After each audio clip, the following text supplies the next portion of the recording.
NPR being defunded in the here, in the now, because I'll tell you, it's not going well for one Katherine Maher on Capitol Hill. She's just getting sort of pounded every which way to Sunday because she clearly has a very loose relationship with the truth, which is kind of a problem when you're running national public radio, which thinks it's so important and has that kind of hushed way of speaking, very slow, very soft, as though they're telling you some kind of secret. Anyway, her secret is that she doesn't care one bit about the truth. It's not so much a secret. She actually said this in a TED Talk not too long ago. Maybe we'll go to it. But first, I want you to see Brandon Gill. You want to talk about new up-and-coming superstar. Brandon Gill out of Texas. He's a conservative congressman from Texas, junior congressman, kind of putting Jasmine Crockett, also a junior congressperson, to shame. Brandon Gill asking Katherine a series of questions. This is explosive, and I want to watch it here together with you. Ms. Maher, I want to start with you. Just generally, would you say you generally agree or disagree with the following statement? The history of all hitherto existing society is the history of class struggles? I would not say I agree with that, sir. You're not. That's good to hear. It's interesting because a lot of your thinking, as expressed by your public statements, is deeply infused with economic and cultural Marxism. Do you believe that America is addicted to white supremacy? I believe that I tweeted that, and as I've said earlier, I believe much of my thinking has evolved over the last half decade. It has evolved. Why did you tweet that? I don't recall the exact context, sir, so I wouldn't be able to say. Okay. Do you believe that America believes in black plunder and white democracy? I don't believe that, sir. You tweeted that in reference to a book you were reading at the time, apparently, The Case for Reparations. I don't think I've ever read that book, sir.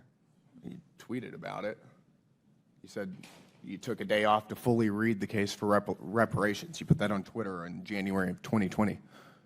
I apologize, I don't recall that I did. Okay.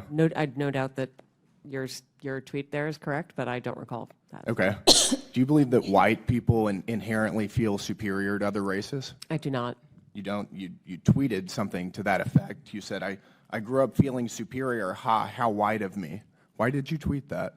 I think I was probably reflecting on what it was to grow up in an environment where I had lots of advantages. It sounds like you're saying that white people feel superior. I don't believe that anybody feels that way, sir. I was just reflecting on my own experiences. Do you think that white people should pay reparations? I have never said that, sir.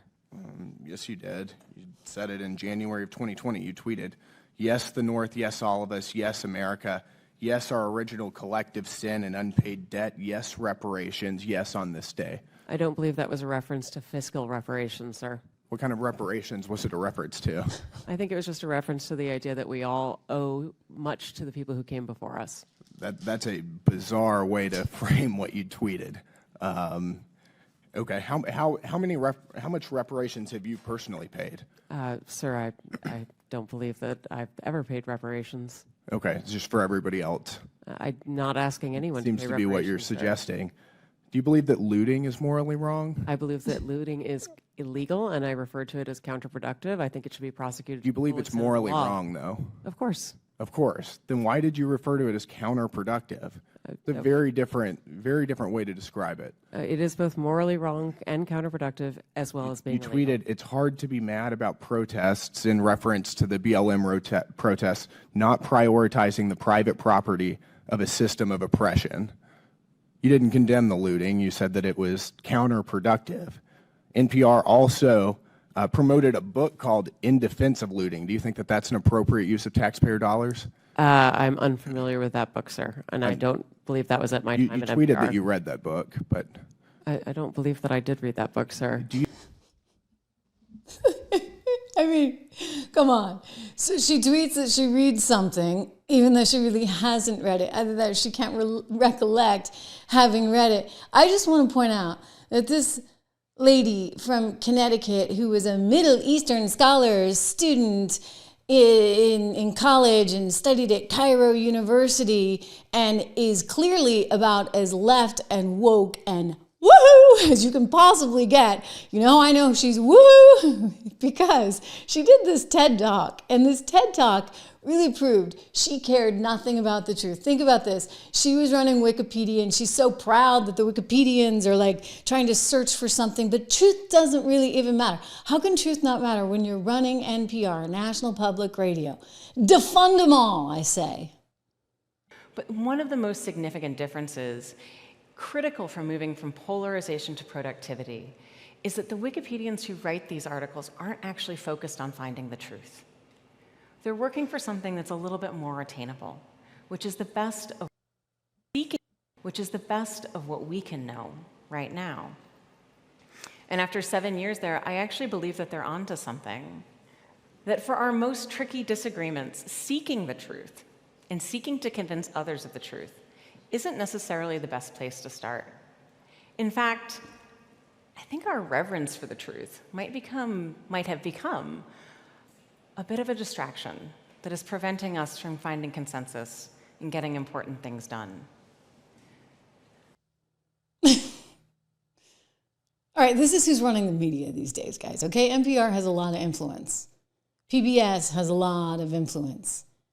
Katherine Maher, with her Middle Eastern studies scholarship, she's got a really big platform. First at Wikipedia, now at NPR. Should someone like that, with so clearly a bias, who doesn't believe in truth and thinks it's, kind of a waste of time to be pursuing it, should she be really running should she be head of a journalist organization, and should she be getting any taxpayer money for it? I don't think so. Look, NPR is NPR. It'll sort of make you throw up if you listen to too much of it, because their bias is just like oozing out of the speakers every single time you listen to it. And yet they're pretending that they're totally something else. They're pretending like they're this great journalist organization. A great journalist organization would have actually followed up on things like, the Hunter Biden laptop. Here she is saying, oh yeah, oopsie. First of all, I do want to say that NPR acknowledges that we were mistaken in failing to cover the Hunter Biden laptop story more aggressively and sooner. Our current editorial leadership. Wuhan? We recognize that we were reporting at the time, but we acknowledge that the new CIA evidence is worthy of coverage and have covered it. Yeah. Sort of covered it, right? I mean, Katherine Maher doesn't like those inconvenient truths. The truth only matters to what, she thinks it should be. And this is how everybody's been indoctrinated there at NPR.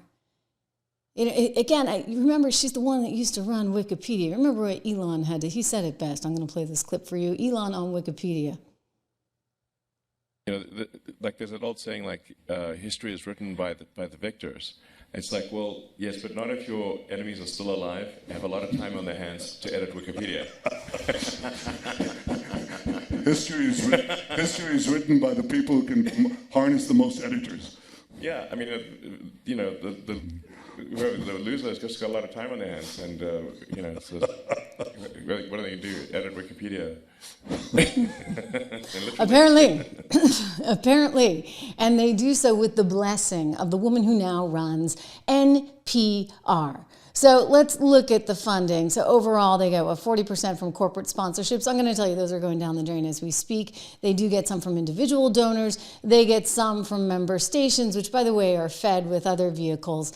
Don't think that there isn't government funding in here somewhere. And they do get some money from CPB,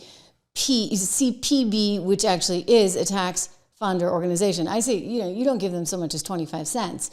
And you've got Amazon, you've got Microsoft, Subaru, Capital One, go down the list. Target, of course, Target in there. I don't think these companies are going to want to be forking over many dollars, though, in light of some of the things that have come out about this woman who does not believe in the truth, who goes up there and says, oh no, I didn't read that book, I didn't say this. This was terrific. Bill Ackman, he tweeted this one out, and he's spot on. What does he say? Oh, she's basically a gifted liar. This woman is an articulate and poised liar. Don't take my word for it. Just listen to her answers and watch her body language.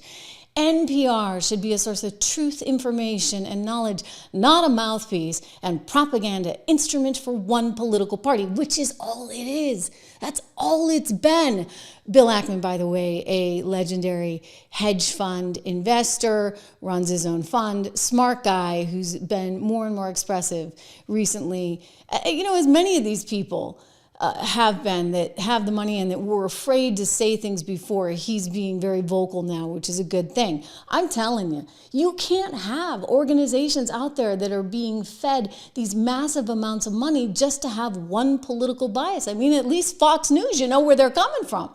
Newsmax, you know where they're coming from. But these guys, NPR, sitting there like we're playing, like we're actually real journalists. I'm sorry, I'm not buying it. And you know who else I'm not buying? PBS. PBS also under attack today, getting exposed in these Capitol Hill hearings. Here's Paula Kruger trying to say that, as CEO of PBS, she thinks that PBS is like the greatest thing ever and is so America.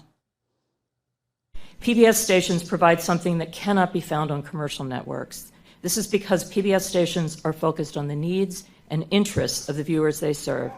Especially in rural areas, PBS stations are the only outlet providing coverage of local events. For example, high school sports, local history and culture content, candidate debates at every level of the election ballot, and specialized agricultural news. I would just say, you know what, that's all fine and great, so long as you don't give us the PBS spin on everything. And unfortunately, the PBS spin is the mouthpiece of the left. And there are some reasons for that, which we can get into. But first of all, consider the money going into PBS. Okay, corporate sponsorship, 20%. I have a feeling that's going to dry up pretty soon. Foundations and major donors, something like 25%. That's a big, big part of what they do. And guess what? That's all Bill and Melinda Gates and the Rockefeller Foundation and all these super, super, super lefty organizations. So they have to respond to their donors who want this super lefty stuff. And that's what they're doing. And I'm telling you guys, this is a problem. This is a big part of where we are today and why nobody trusts the media, because the media does not deserve to be trusted. They don't. This is what I love about being solo, and I'm totally solo here on the Trish Regan Show. It's good to have you. Please make sure you subscribe. We appreciate the sponsorship, which I'm very transparent about, that we have, for example, with our friends over at American Heart for Gold. American Heart for Gold, you can get up to $15,000 in free silver right now with the special offer. Just go to trishlovesgold.com. Trish Loves Gold kind of has a nice ring to it. Or you can text Trish to 65532 in the spirit of independence, right? Gold is the one thing that can really last you. It's lasted thousands of years, shall we say, and is one of those great hedges against inflation and hedges against Armageddon, and just hedges against everything, I would say. 1-844-495-1115 is their number. Give them a ring. Use my name. Again, you'll get that up to $15,000 in free silver with qualifying offers. But I'll tell you this, PBS is done for. Done for, done for, done for. As it should be. No more taxpayer dollars going to any of these things that are promoting so much propaganda. And that's what it is.